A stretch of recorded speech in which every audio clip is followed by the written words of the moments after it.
Thank you, Father. So I have a question which is a little practical. Uh, I've heard Ramana say that, I mean, that's what I thought. Someone told me that he says that action is bondage. Yeah. So does that mean that, so recently, in the last 9 months, I was inspired to do a feeding program. So I kind of cook food in the mornings and I distribute it amongst the homeless. Uh-huh. And over the time, it's increased from 10 to 150 Very good. Very good. every day. So I cook at home. So the thing is that somehow I feel that is this another like level of bondage that I've got myself into? Maybe I can take the courage and paraphrase Bhagwan in some way. Like, let me make it clearer what he would have tried to convey. It is not the action which is bondage, but it is the actor which is bondage. The actor seeps in, because there's ambition. Anytime you take up something, you want to do it better. You want to give more. You want to, there's all that, the baggage that comes with it. Sorry, don't seep in, because if we go with that conclusion, then there is no hope. Then what we will have to do is all become vegetative and sit in a cave or something like that. Yeah. The actor just seeped in without consciousness's choice to play as if it is the actor, you see, or believe the seriousness of the role of the actor. It would, you see, it would be lost. Like no chance of freedom would be possible for anyone, because the waking state is going to be full of action. Yeah. It is called charitable action or work action or relationship or whatever, all full of actions. So if activity equaled bondage, then we would be in trouble. Because activity is bound to be there in the waking state. Even the sitting down, we call that the activity of meditating. So there is no escape from this activity in the waking state. So, but if we say that, but then if there is activity, then the notion of the doer just seeps in. You see, then there is no escape from it. Then we are just stuck till some hand of God has to just like pluck us or something like that. You see, which I'm saying half jokingly, of course. So then what is the alternative? You will notice that the notion of the doer is dependent on the thought that I am the doer, and all auxiliary thoughts which sort of convey that. You see, so even the thought that I didn't cook well enough today or I didn't manage the thing well enough today is the notion of the doer, isn't it? Absolutely. So we don't have to wait for that specific thought saying I'm the doer of this. Any of this which conveys in a way that I am somebody and I am doing is the thought about doership. You see, that thought itself does not have the power to compel consciousness to identify. See? So even when the thought proposes this way, maybe that's why I'm coming down on it so almost aggressively. So when the thought says, but it just happens, I can't help it. It is just true. It is the thief again saying the thief is very slippery. You can't catch the thief that easily because so it is the thief itself. Yeah. So how do you know that it seeps in? Because there's a kind of a wanting of some kind of result or certain amount of finance to come in. There's like a sense of somebody who wants it to happen a particular way. Yes. How do you know this? I'm aware of it, yeah. How are you aware of it? Because I behave stupidly, the thought processes that come in and all that, What I'm asking you, is it another bondage? Because as it is, we're dealing with so much in our lives and we take on one more role. The root question really, is not whether you are provided a concept of whether it's okay to do this or not, which may be the original intent of asking this question. Yeah. But I want to take it even deeper than that, is to say, so okay, now you have a concept that it's all right.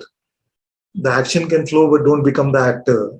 Yeah. We hold that in a mental container somewhere and say, okay, that is the principle with which I'm doing this project. You see, but we hold on to the ego with the notion of I am doing this project. Then that my job is not properly done. Then Absolutely. Yeah, that's there yes. somehow. Yeah. Yes. So I'm going to attempt to go this a step deeper than the intent of the original question. I feel and say, okay, so what can we rely on to make a true report about ourselves? Good one. Not the mind for You're sure. the first one who said good one. Everyone else has sort of said, okay. Yeah, because you're relying on the mind and the mind doesn't know. You're right. Yes. And I don't know if you were there in the beginning of Satsang. Were you there in the beginning? I wasn't sorry. I wasn't there. So I'll just recap for you because it's important. No? So, and this will be a good recap, I feel, for everyone as well. So Bhagwan had clearly said that the self will not be a fresh attainment. It's not something that you're going to get from outside. Yeah. It will be only in the absence of ignorance that the self will become apparent. You see? So it is a process of deconstruction or a process of cleaning up of ignorance rather than a process of fresh attainment. You see, that has to become the first thing which is clear. The second thing that should become clear is that when we notice the nature of this ignorance, we notice that it comes from the mind. You see, the mind proposes that you are this body, you are this body mind, you have this life, you're supposed to do this and not supposed to do that. So, duality, desire, doership, all of this is proposed by the mind. Right. You see? So, the source of ignorance is the mind. You see? The third is that when we notice the nature of the mind, it seems to be laden with self preservation. Otherwise, on hearing Bhagwan's words, we could have said, oh, ignorance is the problem. Mind causes ignorance. Mind, please go. Done. You see? But in the design of this Leela, it does not seem like the mind is designed like that. The more you try to push it away, the more it wants to have its say. You see? So self preservation and, in fact, domination seems to be the nature of the mind. Yes. So let's use the metaphor of the thief then. You see, who doesn't want to be caught, obviously. You see? Now, what most of us do as spiritual seekers, we go to this thief itself to say, okay, now how do I get rid of the thief or catch the thief? You see, and what do you feel the thief is going to say? He's not going to give himself up for He's sure. not going to give himself up. You see, so that that mistake, that folly that we make in terms of trying to catch the thief, following the thief's instruction, you see, is predominantly the job of the spiritual seeker. You see, that is all. That is mostly what a spiritual seeker is doing. So, so if you cannot go to the mind for instructions about how to get to Manonasha, then where can we go? The awareness that's always there. So that, yes, so that insight, that awareness is always here. Where you recognize that, you see, where you recognize that, all guidance is available there.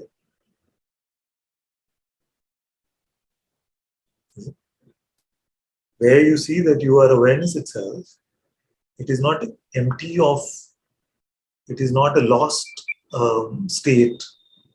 It is not that, oh, now there is a practical life. So, like I was joking earlier and saying, how can a bird flap its wings and a fish swim and a plant grow without the mind? Because all of these are practical things. But in the human condition, this is where we are stuck. We are stuck with a mind which has the ability to ask these huge questions, you see, but is completely unable to assimilate any true answer about anything valuable. Love, truth, joy, music, companionship. It cannot understand in the mind.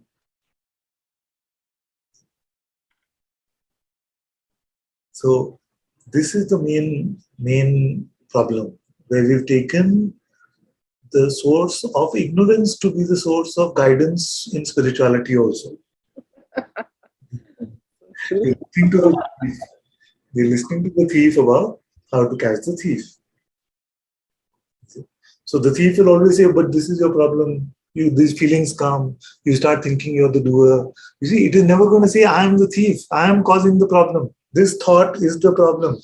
Uh, It is not going to say, don't believe me, I am the problem. You see, it is going to say, believe me, like Donald Trump every time he had to convince people about what he was saying.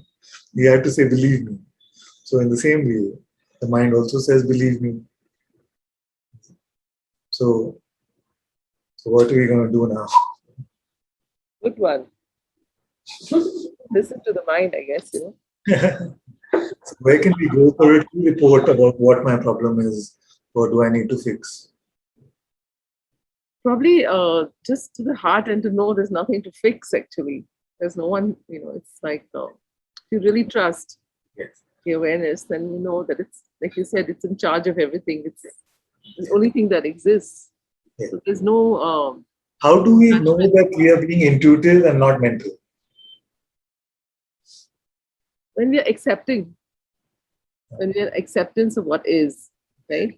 Because the moment I'm judging, The only fail-safe I have found, the only fail-safe I have found is that when who you are is apparent to you. yes, So use that as the fail-safe mechanism.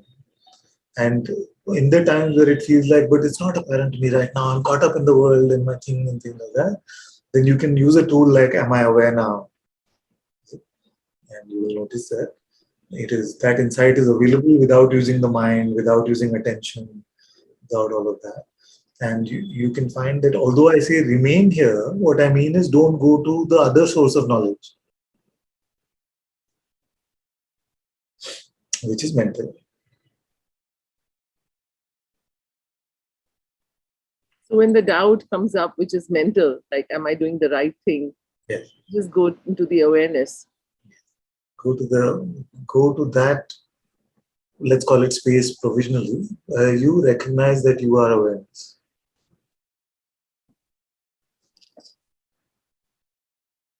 And all guidance, all intelligence, that is the source of it. So you go straight to the source rather than try to grasp at some branches.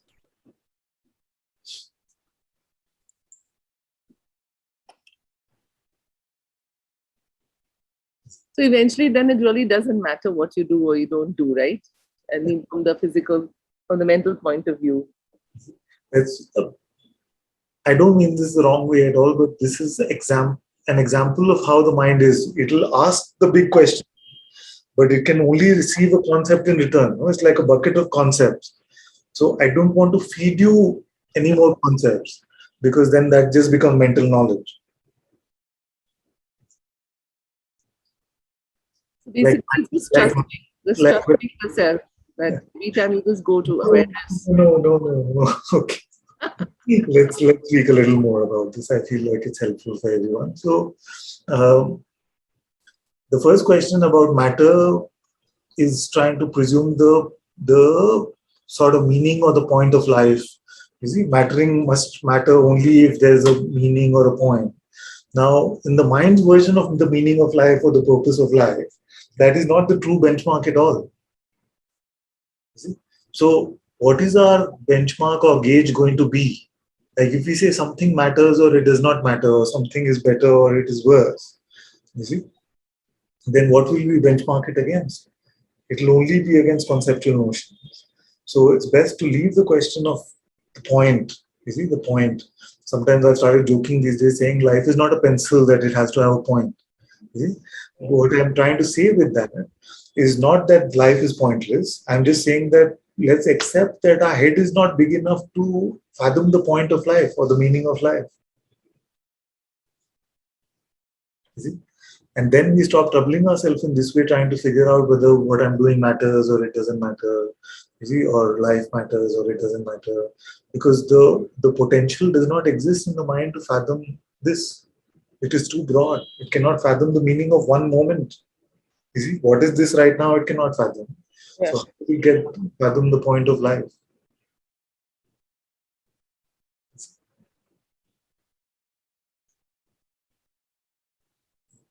And why I said no earlier was also that if it becomes that in at the end of this conversation you've understood something conceptually, then I have failed. Yeah. I don't want you to leave with a tiny branch. And I'm giving you the entire ocean.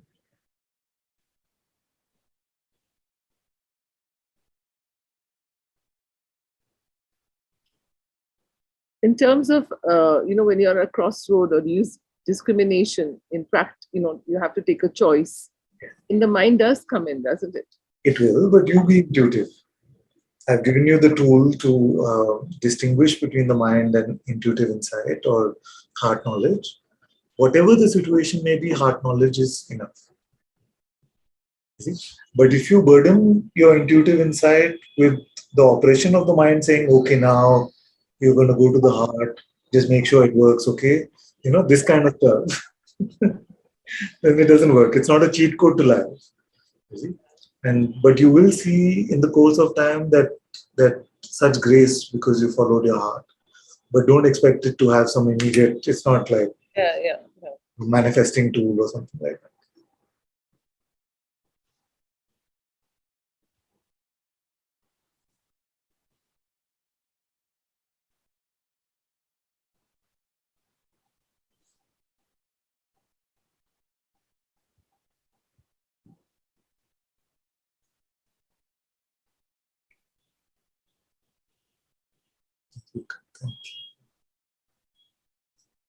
A good opportunity for us to also recap some of the main messages I was trying to convey today. So thank you.